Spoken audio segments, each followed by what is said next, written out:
آج کا جو ہمارا سبجیکٹ ہے اس کے بارے میں نے 2-3 سبجیکٹ ہیں، بڑے سمپل سے اور مختصر سی آج میں کوشش کروں گا بات کروں، کیونکہ آپ بڑے تھکے ہوئے ہوں گے، آج سارا دن کی بڑی ہیکٹک رہی۔ ایک بات تو آج سپریم کورٹ میں طے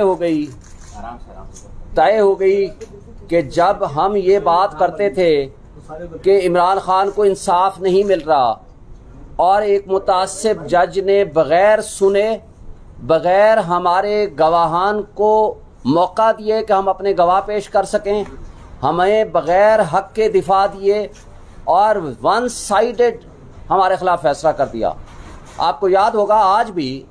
الیکشن کمیشن اور اس کے وکیل نے اس بات کو ایڈمٹ کیا کہ 1 اگست کو ہماری سٹیٹمنٹ ہوتی ہے 342 کی، ہم سے پوچھا جاتا ہے، عدالت پوچھتی ہے کہ کیا آپ اپنے حق میں گواہ پیش کرنا چاہیں گے؟ ہم نے کہا جی ہم پیش کرنا چاہتے ہیں۔ تو جناب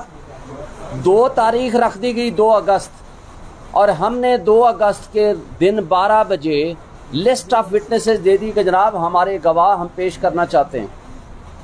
اور 12 بجے سے لے کر 1:30 بجے تک ہمیں کہا گیا کہ آپ 1 گھنٹے 1.5 گھنٹے کے اندر اپنے گواہ لے آئیے۔ اس وقت تک یہ متعلق بھی تھے، ریلیونٹ بھی تھے،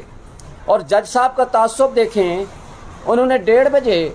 ہم نے درخواست دی کہ جناب ہمارے گواہ کراچی میں ہیں، مختلف شہروں میں ہیں، ان کو یہاں پہنچنے کے لیے کم سے کم 1 دن یا 2 دن کا ٹائم دے دیجیے۔ 1:30 بجے وہ فرما دیتے ہیں کہ نہیں یہ ریلیونٹ ہی نہیں ہے۔ بھائی یہ فیصلہ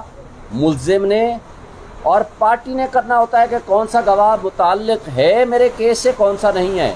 اور ہاں جج صاحب کو اس وقت یہ اختیار ہے کہ جب وہ سٹیٹمنٹ آ جائے اور وہ سٹیٹمنٹ کو پڑھ لیں، اس پہ جرا ہو جائے، وہ کہیں ہاں یہ پورشن ریلیونٹ ہے، یہ نہیں ہے۔ اور جب ہائی کورٹ اور سپریم کورٹ نے فیصلہ کیا کہ ہائی کورٹ اس کا فیصلہ کرے، ہائی کورٹ نے 2 مرتبہ اس کے فیصلے ختم کر دیے، پھر تیسری مرتبہ کہا کہ ان کو سن کے فیصلہ کر لیں۔ 5 تاریخ کو ہائی کورٹ کے فیصلے بھی موجود تھے اور سپریم کورٹ کا فیصلہ بھی موجود تھا،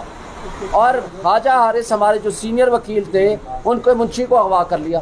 وہ سپریم کورٹ میں درخواست دینے آئے کہ جناب یہ منشی میرا جس کے پاس فائلیں ہیں اس کو ہی غائب کر دیا گیا، اور اس کے بعد وہ جب عدالت میں پہنچتے ہیں وہ کہتے ہیں آپ کو سننے کی ضرورت ہی نہیں ہے۔ اور بڑی اہم بات ہے کہ آج عدالت نے سوال کیا کہ کیا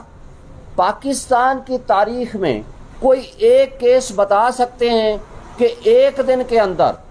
جب نہ ملزم موجود ہے نہ اس کا وکیل موجود ہے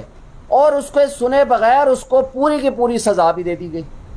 ان کے وکیل صاحب نہ ہی کوئی ایک مثال پاکستان کی تاریخ میں دے سکے۔ افسوس سے کہنا پڑتا ہے کہ جہاں بنیادی حقوق اس طرح معطل ہو جائیں، جہاں ناانصافی نہ صرف سامنے نظر آ رہی ہو، پرنسپل ہے نا کہ انصاف نہ صرف ہو بلکہ ہوتا ہوا نظر آئے، یہاں انصاف کا قتل، ناانصافی نہ صرف ہو رہی تھی بلکہ سب کے سامنے نظر آ رہی تھی، جس کو آج الیکشن کمیشن اور اس کے وکیل نے اعتراف کیا عدالت کے اندر، سپریم کورٹ کے اندر۔ یہ تو تھا آج آپ کے سامنے ایک کیس کا چھوٹی سی جھلکی، جو کچھ آپ کے سامنے آج میڈیا کے سامنے یہ ساری باتیں ہوئی ہیں۔ جب ہم پچھلے 1 مہینے سے مستقل یہ کہے جا رہے ہیں، اور افسوس کی بات یہ ہے کہ اس طرح کے سرکمسٹانسز میں کیس جب جاتا ہے 8 تاریخ کو، 7 کو جمع ہوا، 8 تاریخ کو، اور اس میں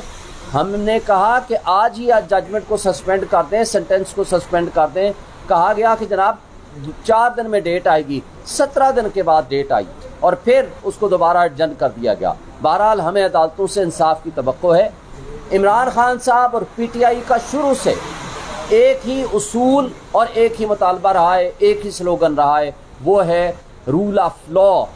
آئین کی بالادستی اور قانون کی حکمرانی، اور عدلیہ آزاد ہونی چاہیے۔ یہ ہے ہمارا بیسک پرنسپل، ہم اس پہ بلیو کرتے ہیں۔ ہم یہ کہتے ہیں کہ ججز کو کمپرومائز نہیں ہونا چاہیے، ججز کو انصاف کرنا چاہیے، جو کہ انصاف کا نیچے قتل ہوا ہمایوں دلاور صاحب اس دن اتنا جلدی میں تھے، 12 بجے کہتے ہیں میں نے فیصلہ ریزرو کر رہا ہوں، 12:30 بجے 30 صفحے اس کی ڈکٹیشن بھی دیتے ہیں ان کے بقول، اس کو وہ کریکشن بھی کرتے ہیں، پھر اس پہ ٹائپ ہوتا ہے، دستخط ہوتا ہے، وہ 12:30 بجے آ کے اناؤنس کرتے ہیں کہ میں نے یہ 30 صفحے کا فیصلہ آدھے گھنٹے میں لکھ دیا۔ اس سے ظاہر ہوتا ہے یا تو وہ لکھا ہوا آیا یا اس کا مطلب ہے وہ پہلے ہی لکھ کے بیٹھے تھے۔ یعنی جہاں آپ کو بنیادی حق، ڈیو پروسیس اور فیئر چانس آف ٹرائل نہ ملے اور بغیر سنے پہلا بھی فیصلہ، دوسرا بھی فیصلہ، تیسرا بھی فیصلہ کر دیا جائے تو وہ قانون کی نظر میں وہ وائڈ اب انیشو ہوتا ہے، وہ وداؤٹ لافل اتھارٹی ہوتا ہے، وہ غیر آئینی ہوتا ہے، وہ سسٹین نہیں کر سکتا۔ یہ ایک آسپیکٹ تھا۔ دوسرا آسپیکٹ، آج آپ دیکھ لیں اس جو موجودہ کیئر ٹیکر سیٹ اپ ہے اس فاشسٹ حکومت کی پسند سے آیا ہوا، یعنی شہباز شریف اور راجہ ریاض صاحب کی چوائس کا، اب یہ بھی وہی پالیسیز کنٹینیو کر رہے ہیں جو شہباز شریف کی فاشسٹ حکومت نے پالیسیاں رکھی ہوئی۔ آج آپ کی غربت، بے روزگاری، مہنگائی، ان امپلائمنٹ کی پوزیشن کیا ہے؟ اور وہ جو ارسطو اور افلاطون تھے جو کہتے تھے کہ ہم مہنگائی مکاؤ مارچ لے کر آئے ہیں، ہم نے ریاست کی بجائے، ہم نے سیاست کی بجائے ریاست کو بچایا، ایکچولی وہ سائفر کے کنٹینٹس لیک ہونے کے بعد ثابت ہو گیا ہے کہ وہ ایک سازش کے تحت لائے گئے تھے، انہوں نے ریاست کی جڑیں کھوکھلی کر دیں۔ آپ کے سامنے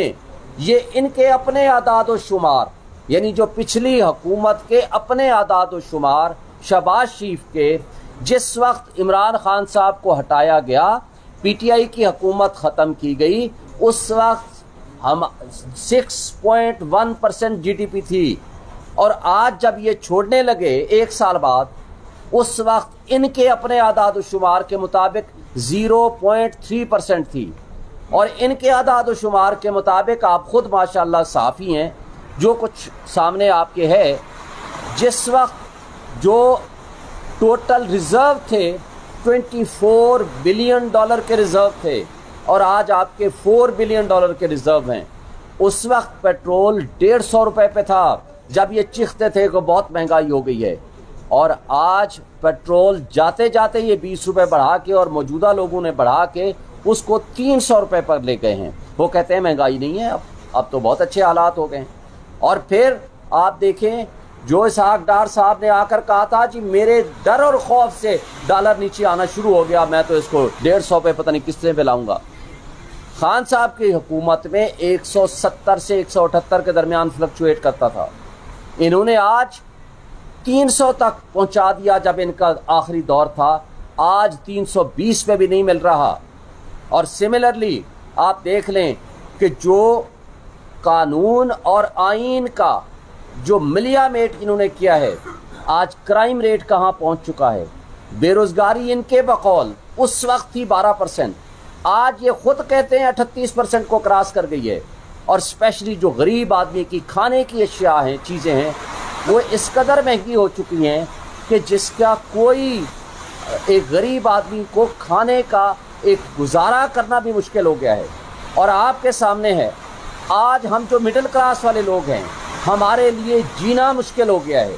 کیا وجہ ہے کہ بجلی جس وقت خان صاحب کی حکومت تھی 16% بجلی کا یونٹ تھا، اور آج آپ کو پتا ہے $50 بجلی کا یونٹ پہنچ چکا ہے، اور ابھی مجھے معلوم ہوا ہے کہ ماشاءاللہ $2 یا $4 مزید بڑھانے لگے ہیں۔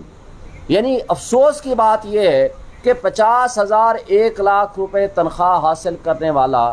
ایک عام آدمی، بتا دیں وہ جو اپنے گھر میں کیا وہ بجلی کا بل دے یا وہ اپنے گھر کا راشن لے کر جائے، آج کیفیت کیا کر دی ہے آپ شامل کر لیں۔ عدالت 8 دفعہ ضمانتیں دے، اس کے بعد دوبارہ اٹھا لیں، اور یہ تسلیم ہی نہ کریں کہ کس پولیس والے کے پاس ہے اور کس کے پاس نہیں ہے۔ آج وہ یاسمین راشد جو بزرگ خاتون سیاستدان، رہنما پی ٹی آئی کی، آج اس تکلیف کی حالت میں، بیماری کی حالت میں بھی